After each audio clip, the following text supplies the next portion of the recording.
క్రీస్తు ఎవరి కోసం చనిపోయాడు? మన కొరకు, అంటే నీ కొరకు నా కొరకు చనిపోయాడు. అర్థమైందండి? మన ద్వారా ఎవరైనా చచ్చిపోయారు అనుకోమ్మా, ఎలాగుంటా చెప్పండి? మనసు ఎంత బాధ కలుగుతుంది.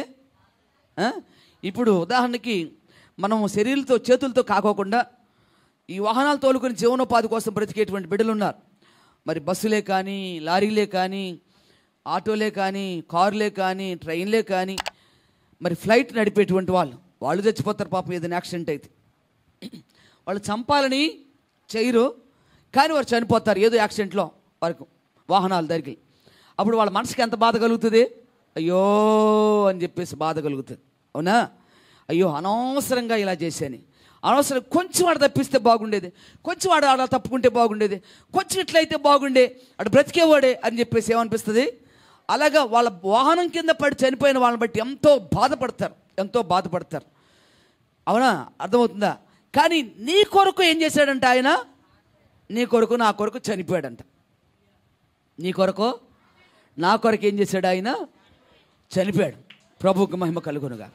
ఇప్పుడు ఎంతగా దేవుడికి స్తుతి చెల్లించాలి మనము? మనకేంటంటే అలవాటు అయిపోయి కదా, అది నువ్వు కొడుకు కోసం, కూతురు కోసం త్యాగం చేస్తే, ఆ కొడుకు ఆ త్యాగాన్ని గుర్తించకపోతే, నీ భార్య నీ త్యాగాన్ని గుర్తించకపోతే, నీ భర్త నీ త్యాగాన్ని గుర్తించకపోతే ఏం చేస్తాం మనం?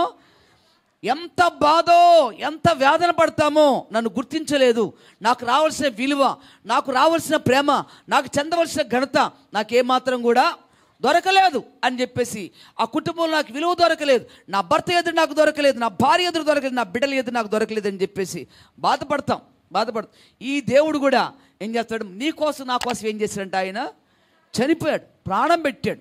చనిపోయిన దేవుడి గురించి ఎప్పుడైనా ఆలోచన చేసావా? ఎప్పుడైనా ఆయన దగ్గరికి వెళ్ళి కృతజ్ఞతాస్తుతి చెల్లించడం నీకు తెలుసా? ఆ చనిపోయిన ప్రభు పాదాలు పట్టుకుని ఏడవడం నీకు తెలుసా? దేవునికి స్తుతి కలుగును గాక. తెలిసినట్లయితే దేవునికి స్తోత్రం, తెలియకపోతే అలాంటి అనుభవంలోనికి రా. నీ భర్త చచ్చిపోతే ఏం చేస్తావు చెప్పండి? కొంతమంది భర్తలు చచ్చిపోయిన వాళ్ళు ఉన్నారు భూమి మీద. భర్త మీద పడి, భార్య చనిపోతే భార్య మీద పడి ఏడుస్తారు. అవునా? బిడ్డ చచ్చిపోతే బిడ్డ మీద పడి ఏడుస్తారు. తల్లి చచ్చిపోతే, తండ్రి చచ్చిపోతే వాళ్ళ మీద పడి ఎంతో ఏడుస్తాం.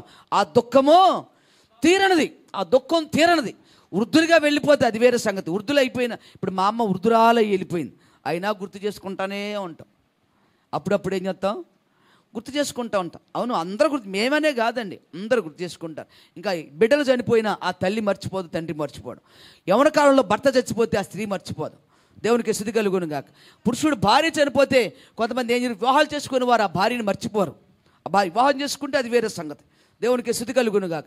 అంటే ఏమిటి అంటే వారికి ఉన్నటువంటి అనుబంధం, ఆ ప్రేమ, ఆప్యాయత అలాంటిది, ఆ సహవాసం అలాంటిది. వారు లేని లోటు వారి జీవితాలు అగపడుతూ ఉంటుంది కనుకనే వారికి జ్ఞాపం చేసుకుంటూ ఉంటాం. దేవుడు నామానికి మహిమ కలుగునుగా. ఈరోజు యేసయ్య నీ కోసం చనిపోయాడు అంటే ఏం కావాలా? ఎందుకు చనిపోయాడు ఆయన? నా పాపాలు ఆయన మీద మోసుకుని ఆయన చనిపోయాడు.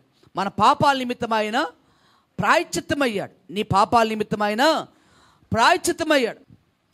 నా పాపాలు ఆయన మీద పడ్డాయి కనుక ఆయన చంపేసినాయి ఆయన్ని. అర్థమైందండి? నీ పాపాలు, నా పాపాలు ఆయన మీద పడ్డాయి, ఆయన మోసాడు, ఆయన వేసుకున్నాడు. అవి ఏం చేసినాయి? ఆయన్ని భయంకరంగా బాధించి, భయంకరంగా కొట్టి, భయంకరంగా హింసించి, సిలువకు కొట్టి చంపాయి. ఎవరి పాపాలు? నీ పాపం, నా పాపం. అందుకోసం ఏం చేయాలి మరి? దేవునికి ఏం చేయాలా? ఎల్లప్పుడూ కృతజ్ఞతాస్తుతి చెల్లించాలి. ఆయన మరణాన్ని మర్చిపోకూడదు, ఆయన త్యాగాన్ని మర్చిపోకూడదు. ప్రభువునికి స్తుతించడానికి, ప్రభువుని మోకరించడానికి వెళ్ళావంటే, దేవా నా బాధలు చూడు నాయనో నెక్కిళ్ళు ఏడ్చుకుంటూ ఏడుతూ ఉంటారు. నీ బాధల కంటే ఏం కావాలి? మొట్టమొదట నీ కోసం ప్రాణం పెట్టిన దేవుని స్తుతించాలి, నీ కోసం రక్తం చిందించిన దేవుని స్తుతించాలి, నీ కోసం కష్టపడి ఎంతో ప్రయాసపడిన ప్రభుని ఏం చేయాలా? స్తుతించడం నేర్చుకోవాలి. ఆయన కష్టం లేకోకుండా, ఆయన ప్రయాస లేకుండా నీకు రక్షణ లేదు. నీకు వచ్చిన కష్టం అయితే ఏం చేస్తావు? బోర్ని ఏడ్చి ముఖమంతా కూడా ఎట్లా కూడా చేసేసుకుంటాం. నీ కష్టాన్ని అందరూ చూడాలి, నీకు అందరూ జాలి చూపాలి కదా.